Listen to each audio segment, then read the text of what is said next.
For our last session and the keynote address, we've had many keynote addresses, but and to display the breadth of what we consider social scientific criticism here at St. Mary's, we'll have a session that features Professor James Crossley's new book, Cults, Martyrs, and Good Samaritans, Religion in Contemporary English Political Discourse. Professor Crossley, please join us up here, Dr. Stroman and Professor Sherwood. They will be respondents. I'll introduce them here shortly. Professor James Crossley is Professor of Bible, Society, and Politics here at St. Mary's University and a member of the Center for the Social Scientific Study of the Bible. He was also just named the head of a director. He was as the director of a research center at the Panacea Trust. And thankfully, that does not mean he's leaving us. He's just also joining them. He is the author of many books, including Jesus in the Chaos of History, published by Oxford University Press in 2015, Harnessing Chaos, published by Bloomsbury T&T Clark in 2014, and with Michael Bird, How Did Christianity Begin, published by SPCK in 2008, which won the 2010 Christian Publisher Society's Best New Book Award. Responding,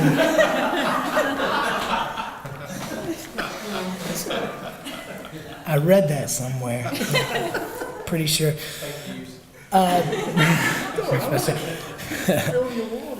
Professor Crossley will be, the first respondent to Professor Crossley will be Dr. Hannah Stroman, who is Senior Lecturer in Biblical Studies at the University of Chichester. She is an expert on the Bible and critical theory and is also published on the Bible and the far right, particularly in Europe and the U.S.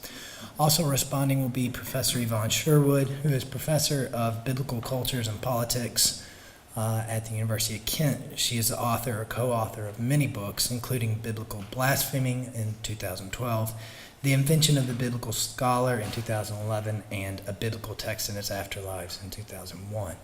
We will have Professor Crossley present, and then the respondents will go immediately after him, and then we'll have a big question and answer session at the end. Okay. What I'm going to do today is give an incomplete summary of the book Cults, Martyrs, and Good Samaritans. The book is a history of some of the ways in which religion and terms which carry related assumptions, Bible, Islam, Christianity, sect, martyr, volism, and so on, have been understood in contemporary English political discourse. The framing of the book involves how such language has been understood amidst social, economic, and ideological changes over the past 50 years.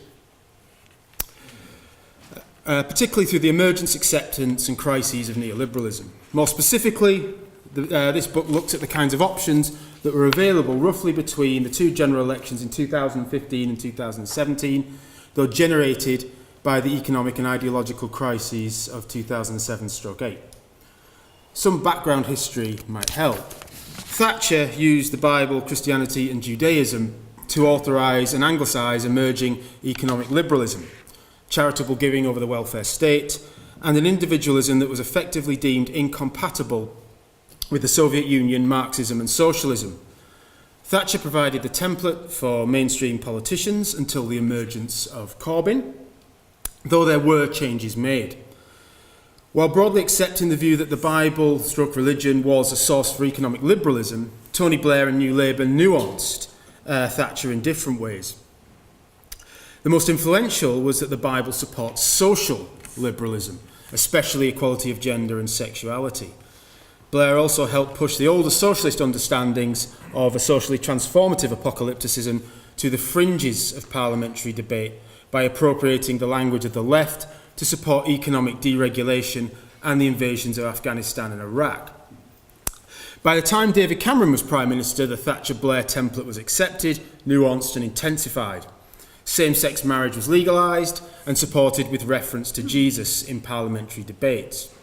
The Good Samaritan was used to justify military intervention, and Jesus became the authority for outsourcing the state in the Tories' doomed promotion of big society. Picking up on the ideological options thrown up by the financial crash and using Christmas speeches as a starting point, the second chapter of the book looks at the political assumptions about religion, Bible, Christianity and Islam in English parliamentary discourse by the time of the 2017 general election, and compares them with their predecessors to see what impact issues like Brexit and Corbynism have had. Now, the post-2008 developments on the right have, not entirely fairly, become associated with Brexit, especially in relation to immigration issues. This would mark another shift which would nuance how religion would become understood and constructed in English political discourse. To deal with UKIP and Nigel Farage, Theresa May toyed with ethno-nationalist constructions of Christianity. Before the 2017 election, with reference to Christmas and Easter, she embraced right-wing scare stories about political correctness and alleged threats to Christmas and Easter itself, or themselves. Give me a second. There's the full text, but perhaps the most striking was her contrasting of our traditions, like Christmas, with the traditions of, quote, minority communities, traditions like Eid and Diwali, implicitly understood to be Asian. That's quite a statement for a Prime Minister. May's comments can be seen to be playing into popular perceptions of Brexit when we compare her with Cameron. Throughout his premiership, Cameron certainly made nostalgic claims about Britain being a Christian country, but the values represented by Jesus' birth apparently explain why Britain has been such a successful home to all people of all faiths and none. Now, all faiths and none was a Cameron favourite, his way of explaining that the Bible and Christianity were the source of a kind of multicultural British or English nationhood. We might say that Cameron's gentler myth of British and Christian superiority was more obviously part of the pre-Trump, pre-Brexit liberal embrace of others, without mention of, as Slavoj Žižek might put it, any problematic illiberal otherness, typical of neoliberal multicultural discourse. But in a new world of Trump and Brexit popularly understood, May's rhetoric was blunter in its identifying the other and its difference. Now, there are other examples of May's soft ethno-nationalism in relation to Christmas and Easter, and early in 2017 it looked as if it was going to be successful. But the general election was something of a failure for May, and there is evidence that the nativist rhetoric was putting off parts of the electorate, and she probably bought into stereotypes about Brexit too much. After the election, May resorted back to Cameronisms and vague biblical values being, quote, lived out every day in our country by people of all faiths and none. The nativist rhetoric of Christmas past could only go so far. Part of the reason May could not get the majority she craved was because of the pull from the left, led by Corbyn. As austerity became increasingly entrenched, the dramatic emergence of Corbyn and Corbynism would be accompanied by openly socialist understandings of Christianity, Jesus and the Bible in ways almost unthinkable in frontbench politics in the decades before Corbyn. As party leader, Corbyn himself began referencing the Bible, including turning to the old socialist favourite passage on common ownership, Acts 4:32 through to 35. Where Cameron in his festive messages rhetorically stressed that food banks were a positive example of outsourcing the state, Corbyn pressed for greater state support in areas of housing and rough sleeping. When Corbyn has alluded to the Bible, it's almost always been to the Good Samaritan and the working out of love for your neighbour through the notion of not passing by on the other side, typically to defend welfare provision or social housing. In addition to implicitly critiquing much of the Labour Party just prior to his victory, there has been an anti-Thatcherite emphasis in this allusion, as it runs contrary to Thatcher's famous claim that, quote, no one would remember the Good Samaritan if he only had good intentions. He had money as well. Corbyn has invoked our values, or British values, in relation to his understanding of Christianity and the Bible. There are precise reasons behind referencing this tradition of an English or British socialism. It was notable, for instance, that this tradition was employed by Corbyn amidst claims that he lacked patriotism. Corbyn, like his mentor Tony Benn, can be located in a tradition of invoking the Bible and radical Christianity as something distinctive to the English or British left, which has historically been used to present an English or British socialism uncontaminated by continental variants, deemed problematic. Related to this, it's telling that the version of the tradition that has been used in light of the threat from UKIP and the pull of both Leave and Remain supporters. Through the nativity story, Corbyn stressed dealing with both refugees and, emphatically, homelessness in England. And there is some evidence that the Corbyn team have been employing this as part of what they call a radical history of the Peasants' Revolt, the Tolpuddle Martyrs, the Chartists, the Suffragettes and others to emphasise an English Labour Party, their term, with a socialist vision, which is a patriotic one because nothing is more patriotic than building a society for the many, not the few. The Liberal Democrats did not make a serious impact on the election. I don't know why I enjoy that so much. But the then leader, Tim Farron, functions as an example of the socially liberal constraints on contemporary political discourse, particularly given his Christian background, which attracts the politically divisive label evangelical, usually code for too much illiberalism and too much religion. Farron tried to focus his biblical references on immigration and Britishness and tried to skip the bits of the Bible which raise questions of homosexuality as a sin. Or more precisely, homosexual sex, to use the phrase that caught on. So you've seen all the people in the media and politicians just relentlessly talking about homosexual sex. It is possible that he did think homosexual sex was a sin during his time as leader. He did, really. You know. But this is not the sort of thing that a political leader of a main party could readily admit. Farron therefore made the classic liberal distinction between his personal Christian morality and his public political liberalism, which tolerates other groups and individuals irrespective of whether they are personally agreeable. It's a bit too complicated, that, for a media discussion, though. This, for Farron, was crucial for him to be both a Christian and a liberal, big L, little l. In addition to claiming that we are all sinners, to get around the problem of potential media condemnation, Farron's approach was typical enough for mainstream political discourse. He stressed a more liberal, in inverted commas, part of the Bible over an illiberal part. When confronted by the interviewer with the problematic Leviticus 18 verse 22, Farron's solution was to point to Jesus instead and to favour a biblical passage more amenable to contemporary liberalism, Matthew 7 verse 3. You don't pick out the speck of sawdust from your brother's eye when there is a plank in your own. That's Farron's paraphrase. But whereas people like Blair and Obama made a similar move to deflect from illiberal parts of the Bible, while simultaneously signalling their own opposition to slavery, homophobia, concubines and so on, Farron had to deflect from something far more problematic, an illiberal commandment we all really knew he accepted. Farron's logic was electorally problematic, partly because the question became precisely focused on what he thought of homosexual sex.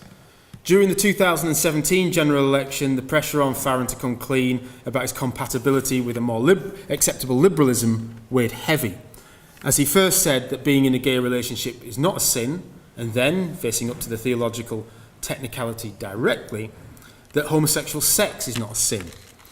But no one believed he was telling the truth, and this was one of the reasons he stood down as leader.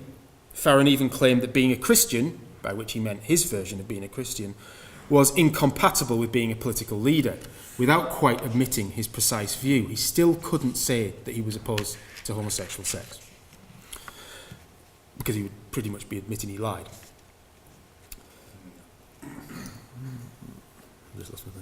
Following the increasing public acceptance of homosexuality, the example of Farron shows how deeply embedded the socially liberal qualification to the Bible and Christianity had now become in English political discourse, not least after same-sex marriage had become legal under the coalition and was defended in Parliament with reference to Jesus, of course. While in June 2017, Corbyn and May represented two competing understandings of the Bible and Christianity in mainstream English political discourse, this form of liberalism should be seen as a third dominant construction that cut across the main parties. I'll have a horrible break.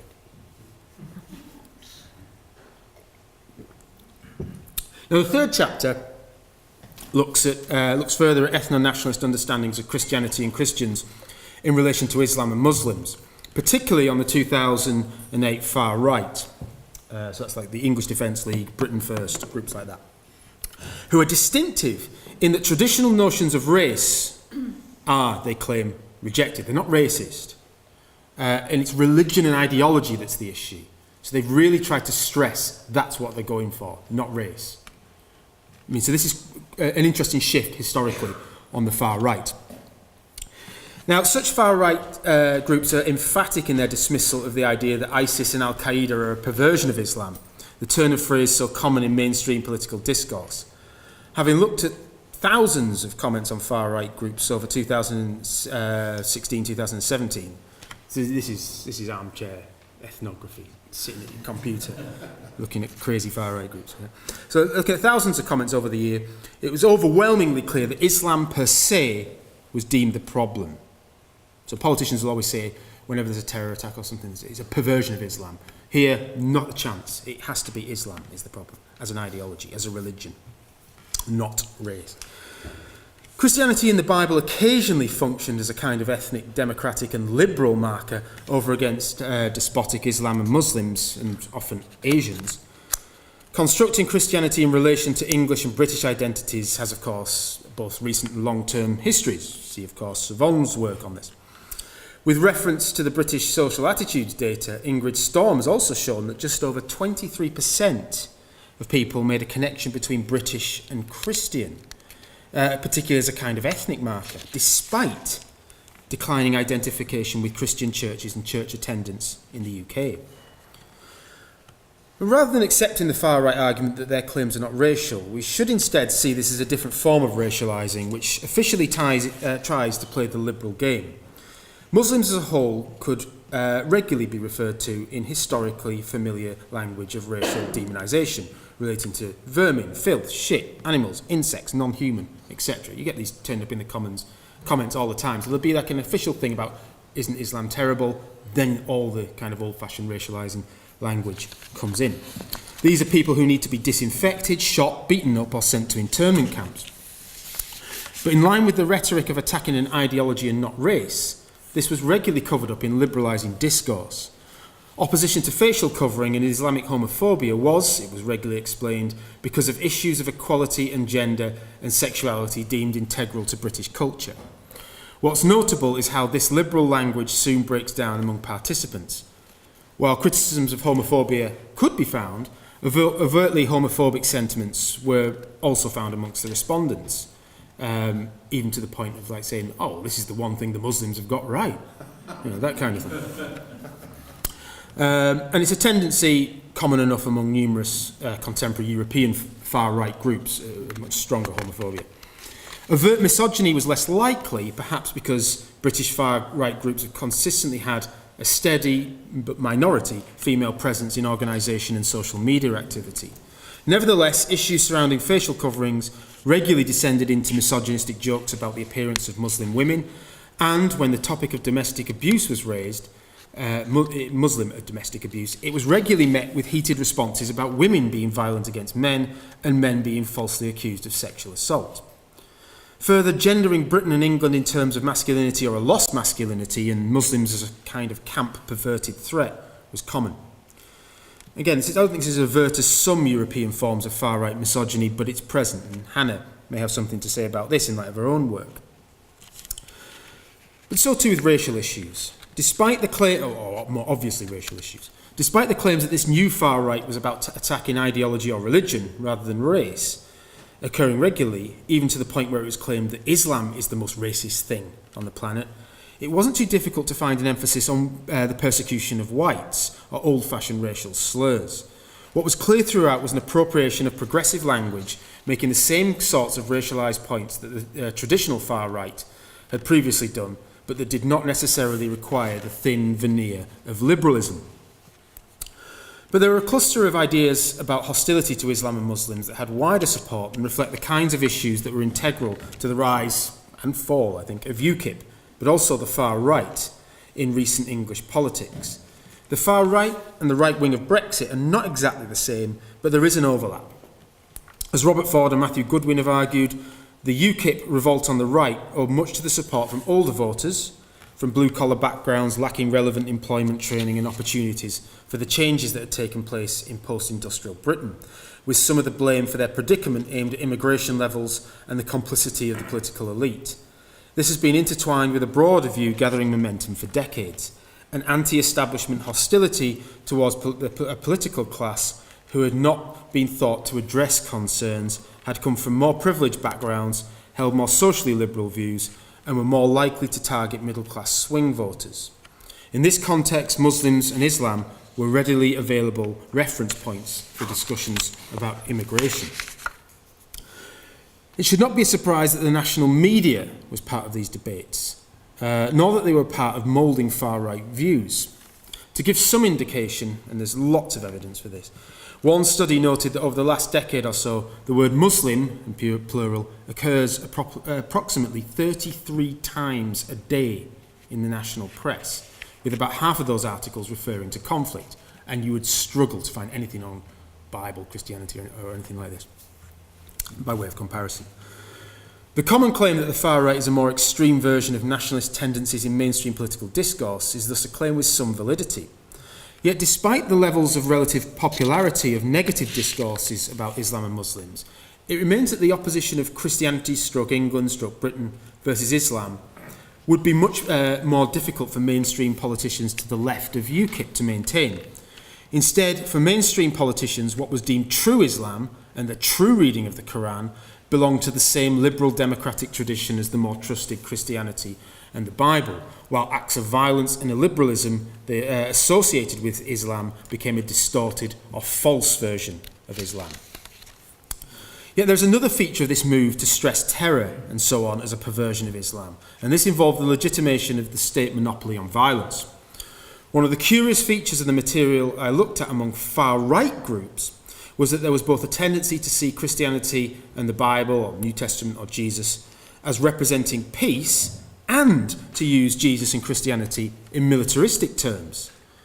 Although there was no attempt to reconcile these potentially contradictory notions in the material I saw, there is an underlying logic in the dominant idea that the country and English identity needed physical self-defence. This was part of an overlapping cultural logic shared with mainstream political discourse, which isolated the perceived perversion of Islam as the threatening other, requiring self-defence through attack and obliteration, including the self-defence of peaceful Christians. In this myth of innocence, David Cameron even invoked none other than the Prince of Peace, his term, to justify violence necessary to keep Britain safe. The dominant position among political leaders is that British and Western states have the legitimate monopoly on violence against an other, which, in its opposition to the British state and competing claims to violence, could not be deemed truly Muslim or truly Islamic, both of which must be assumed to be compatible with liberal democracies in their essential forms if they are to be accepted as true religions or true citizens. So where did the far right function in all this? I looked at the ways in which loving to hate the far right bolsters the political mainstream and delegitimises class struggles. What studies of the EDL, the English Defence League, show is another aspect of the story not typically highlighted in mainstream political discourse, and that's a constant reference to social and economic dislocation, poverty, unemployment, precarious employment, low pay, community neglect, hatred of politicians, perceptions of being betrayed by the Labour Party or their parents, etc., all set against the backdrop of a loss of a once comparably stable employment in industry. One recent study suggests that the EDL are in some ways a product of liberal complicity with the neoliberal settlement and the entrenchment of exclusionary class interests and lack of representation in politics, popular culture, education, universities, and so on. The evidence is fairly overwhelming for this, I think. To admit this too much, though, would be tantamount to admitting that the political consensus failed the working class. Nevertheless, politicians tried to court such a vote based on immigration, and May's Conservatives are the most recent example of such an attempt to attract the concerns of the working class right, who might otherwise have turned to UKIP or further right still. All the while, of course, they were simultaneously not wanting to be associated with the far right, which could be done by criticising the relatively uninfluential English Defence League and maintaining the convenient language of a perversion of Islam. Despite the consistent hostility towards racism and groups deemed racist in connection with attitudes towards Islam, the perversion of Islam and true Islam tropes were, I argued, part of making essentialist Muslim identities and difference-making in relation to understanding of the state and surveillance. I also argue that the state's myth of innocence and monopolisation of tolerant patriotism invoked by the rhetoric of a perversion of Islam also involve distancing mainstream political discourse from potential complicity with the results of British foreign policy. To problematise this, it's worth noting that there are some incredibly complex reasons which might help us understand the rise of ISIS, Al-Qaeda, and their claimants in Europe, for which the recurring explanations based on a perversion of Islam and true Islam are of no analytical use. But some of the actual reasons do, not all of them, some involve British foreign policy, and it's striking that when the language of a perversion of Islam is invoked, it's regularly invoked alongside denials of complicity of the British state for provoking terror. Horrible word.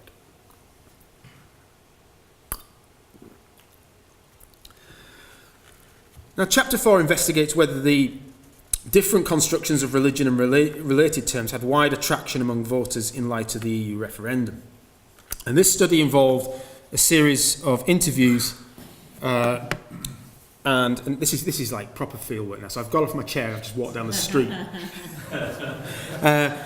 Analysis of social, so interviews and analysis of social media in a working class Brexit town, Barrow-in-Furness, right in the aftermath of the referendum result in the summer of 2006, along with, I do some comparison with similar and dissimilar locations in England. Broadly speaking, some of the results were what I would have expected, though there was a few glitches here and there.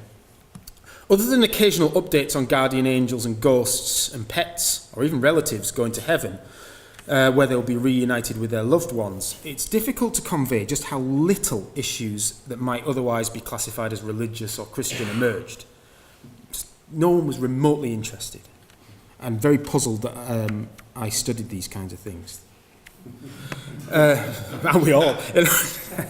This is symptomatic of sociological and historical shifts in affiliation in the UK since the 1960s in relation to church attendance.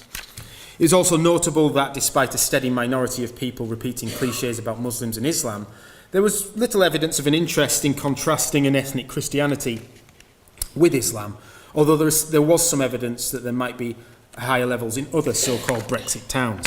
This may be due to Barrow being a predominantly white town with comparatively low levels of immigration, so the question wasn't a hot topic as such. But the heightened political situation in the summer of 2016 was analytically helpful for a number of reasons. As with the reasoning for leave and remain in elite discourse, the answers were complex and generalisations are difficult to make. All sorts of reasons for why people voted leave and indeed remain. But there was an overwhelming, and again, I can't stress this enough, an overwhelming disdain for political and elite authority. Almost every single person hates politicians and the press. Quite rightly. But this is connected to the idea that it wasn't so much Christianity and the Bible that was hated, but rather the corrosive political interpreter who was bound to use such categories hypocritically. Such was the disdain for political authority. Now I'm going to get these. I don't condone these views. These are just views that came out of the evidence. So here's David Cameron's speech on the King James Bible. Here are some of the responses to people who thought I was making it up. Adam, turn away. It was just absolutely nobody could believe that David Cameron invoked the Bible and Christianity as a justification for Englishness. And it wasn't hostility to the Bible, it was hostility to interpretation of the Bible. He's a hypocrite. Now, this material is part of increasing data suggesting that a significant number of the population do not want politicians invoking religion, as some politicians recognise. And some of it's anecdotal, but some of it's just now starting to build up. Though there are pockets of the UK, particularly with higher levels of religious affiliation among second and third generation immigrant communities, where this does differ, particularly in the centre of London. The constant disdain for authority, or rather the wrong sort of authority, reflected an intense hatred of politicians in post-industrial contexts. But there were some exceptions interesting. This was in 2016. This is where I was kind of really questioning myself, was I hearing things right? Contrary to what the national press were relentlessly saying about northern towns, there was actually some support for Corbyn, grounded again in the anti-establishment sentiment. It wasn't exactly a groundswell of support, but it was present in sharp contrast to the overwhelming majority of politicians. Theresa May became Prime Minister in this period, and as she announced the renewal of Trident submarines which are built in Barrow, suddenly she was a good politician, interestingly. That might have changed by now, I suspect. The national press were and are bent on destroying Corbynism because it represents a challenge to the economic and ideological status quo over the past 40 years. And so developing notions of propaganda and mass media, the fifth chapter of the book shifts to the crises of the liberal centre, thrown up by Corbynism, with particular reference to reporting in The Guardian. Now, the majority of the English media are to the right, and they'd always hate Corbyn. This was entirely predictable, and everyone was right on this. But what interested me was the gatekeeping on the liberal left of the media and the construction of leftist boundaries of political consent in the UK. And here The Guardian, for different reasons, has been most influential and published repeated anti-Corbyn polemics, including some stories, and I put this generously, with a dubious relationship to truth. Ever since he started taking over as leader, there's something within the first week, there was 25 anti-Corbyn articles within 1 week. Suddenly, it was an interesting moment. Now, a number of studies have backed this up, sort of serious statistical studies by journalist scholars. What was a further interest to me was how Corbynism was cast in the language of sect, cult, fundamentalism, puritanical, and so on. This language was repeatedly employed to denote a deviation from the assumed notion of a pure church or a pure religion, which effectively represented the neoliberal settlement, and occasionally religion or religious could be used to denote the alleged enthusiastic irrationality of Corbynism and the sober rationality of neoliberal capitalism. And this is part of a long liberal tradition of constructing a fanatical anti-capitalist or illiberal other, or others, as Alberto Toscano has showed.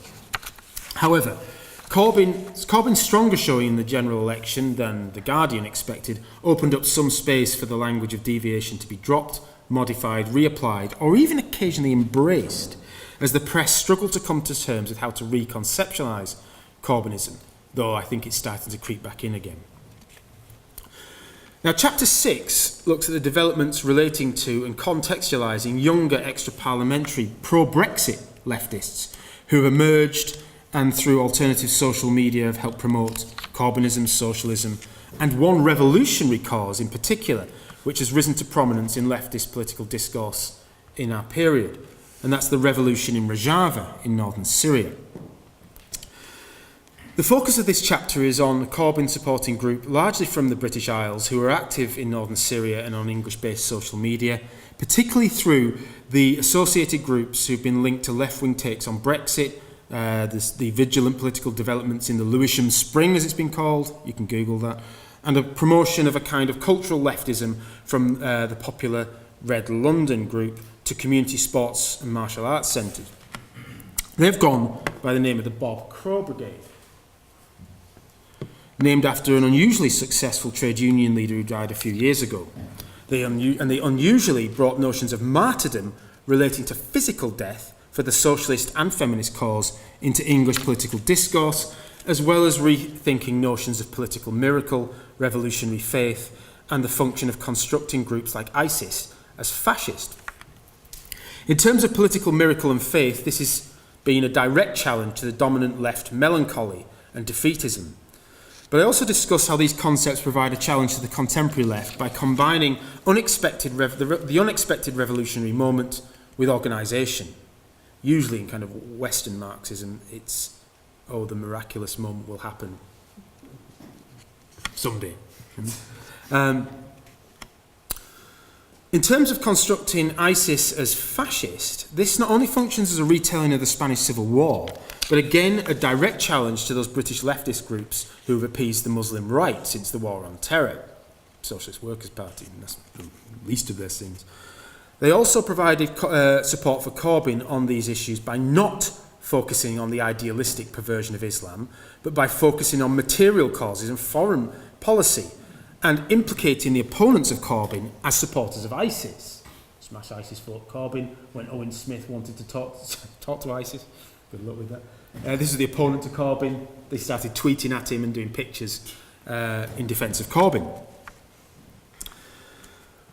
My main focus, however, was on the ubiquitous language of martyrdom and how an eschatological schema was developed and influenced by Kurdish and Turkish revolutionary thought to explain the death count of their comrades, but also to show the violence involved in challenging the violence of the state and the violence inherent in capitalism, both in Rojava and back home.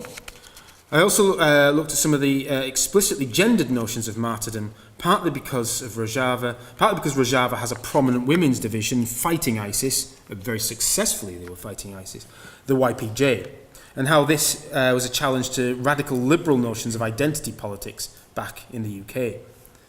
Generally, the idea of actually dying for the cause rather than some vague metaphorical suffering is, I think, quite something in leftist English political discourse, and represents some of the shifting understandings of the apocalyptic transformation from the rubble of the present, which has been integral to the English and British left.